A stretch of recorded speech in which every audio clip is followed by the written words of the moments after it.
1972 Apollo വിക്ഷേപണത്തിനു ശേഷം 2026 NASA വിക്ഷേപിക്കാൻ ഒരുങ്ങുന്ന ചാന്ദ്ര ദൗത്യമാണ് ആർടെമിസ് 2. 10 ദിവസം നീളുന്ന ഈ ദൗത്യത്തിൽ 4 ബഹിരാകാശ സഞ്ചാരികൾ ഓറിയോൺ പേടകത്തിൽ ചന്ദ്രനെ വലം വെച്ച് തിരിച്ചെത്തും. റീഡ് വൈസ്മാൻ ആണ് ഈ ദൗത്യത്തിന്റെ കമാൻഡർ.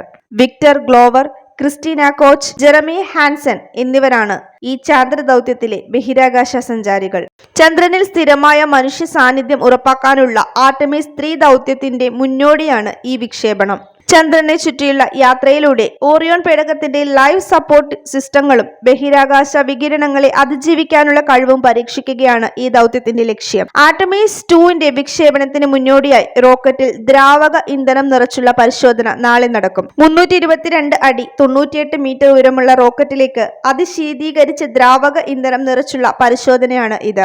ഈ പരീക്ഷണത്തിന് ശേഷമായിരിക്കും വിക്ഷേപണ തീയതി നാസ പ്രഖ്യാപിക്കുന്നത്. ഫ്ലോറിഡയിലെ കെന്നഡി സ്പേസ് സെന്ററിലാണ് വിക്ഷേപണം നടക്കുക.